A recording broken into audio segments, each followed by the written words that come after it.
السلام عليكم البنات، نتمنى تكونوا كلكم بخير وعلى خير.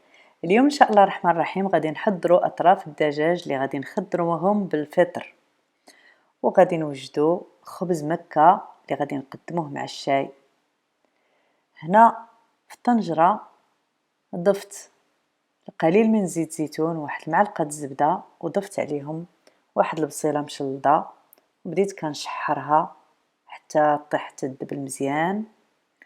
وهنا في هذه الأثناء أني غاسلة طرف الدجاجة اللي قطعتها على 4، غسلتها مزيان بالملحة والحامض والسكينجبير حتى تحيد لها قاع ديك الزفورة وتشلل مزيان وتقطر.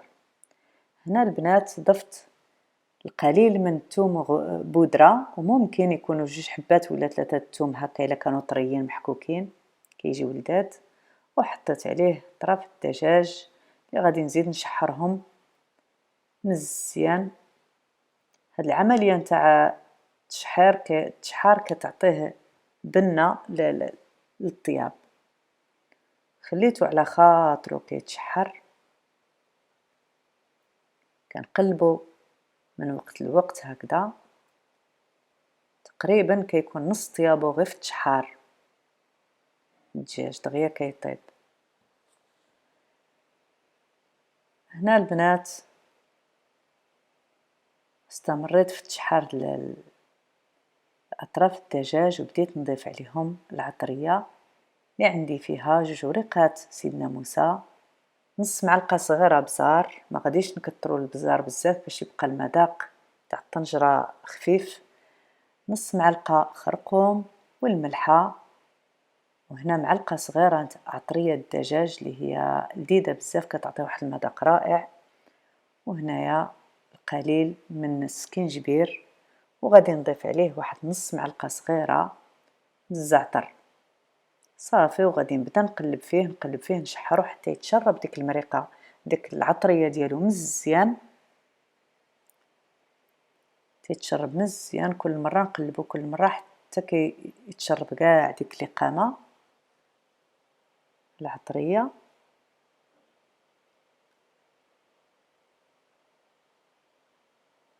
صافي هكذا كنعطيه وقتو حتى يتشرب مزيان، ونضيف عليه القليل من الماء طايب، ما كاملش كاس عنبه، واحد القبيطه د القزبر معدنوس مربطه، هذه راه خرجتها من الكونجيلاتور كي كيكون عندي بزاف القزبر ومعدنوس كنغسلو ونقطرو مزيان حتى ينشف، وكنديرو قبيطات وكنديرو فواحد السوبيره في الكونجيلاتور. وقت الاستعمال غير كنجبدو ونستعمل، احسن ما يبقى في الفريجيدير حتى يضيع.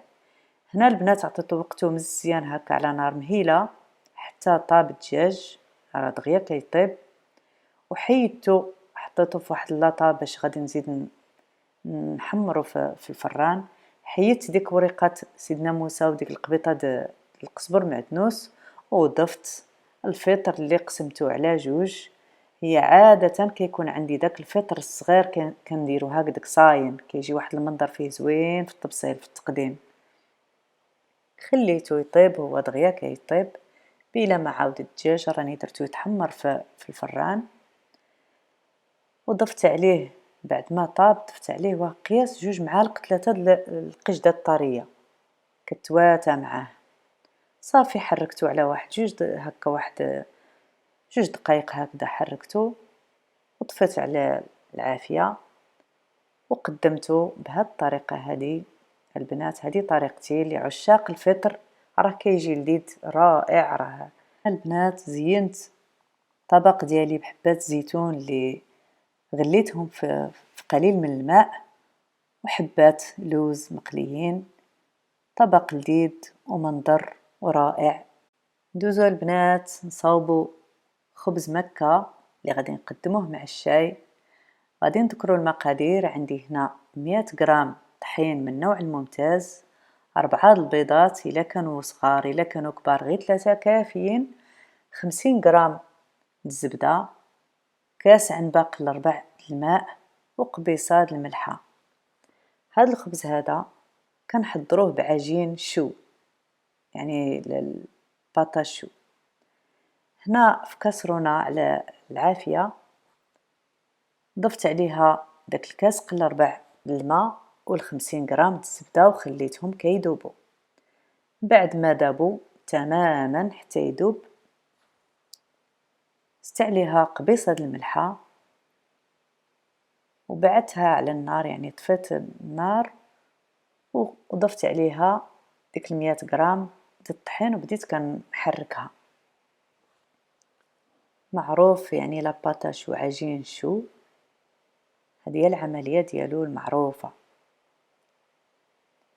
هاد خبز مكة كيتصاوب بلا بطاشو. رديتها على النار بعد ما خلطت ديك الطحين مزيان، شربتها في داك الماء، رديتها على النار. وهنا العملية اللي راني نديرها هي نشرب لها الماء ديالها ما يبقاش كاع حتى يتجمع ديك العجينه تجمع ما يبقاش فيها الماء باش كيصدق هاد الخبز هذا اللي مسميينوه خبز مكة.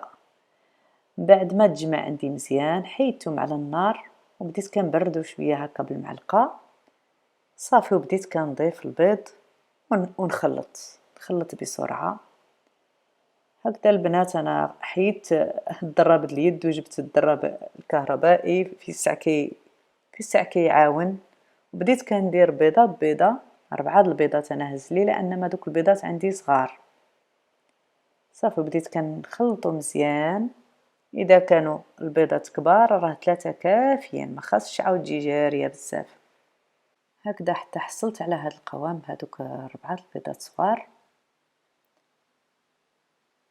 هنايا حضرت قدامي لابوش يعني داك الجيب الحلواني، حيدتلو ديك لادوي وبديت كنعمر فيه ديك العجينه باش ندير هكا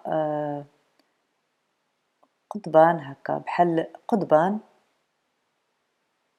اللي غادي نرافقهم مع الشاي. كيجيو لذاذ، كيجيو زينين، ماشي حلوين اللي ما يبغيش ياكل الحلاوه، راه هادو كيجيو من داكشي رفيع مع اتاي صافي. شكلت بهم هكا قضيبات. هنا البنات في هذه الاثناء الفران راه سخون على 200 درجه،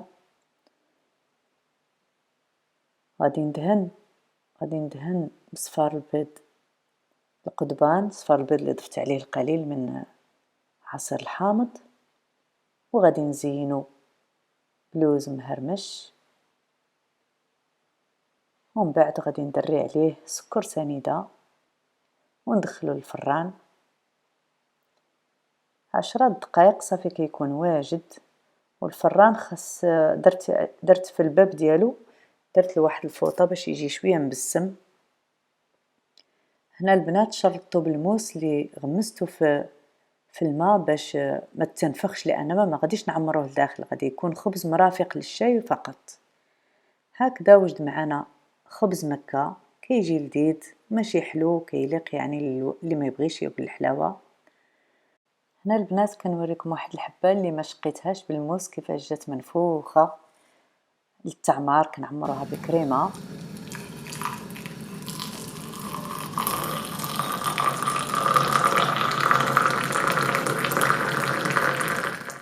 شكرا البنات، نتمنى يكون عجبكم اقتراح اليوم، والى اللقاء الى فيديو اخر ان شاء الله.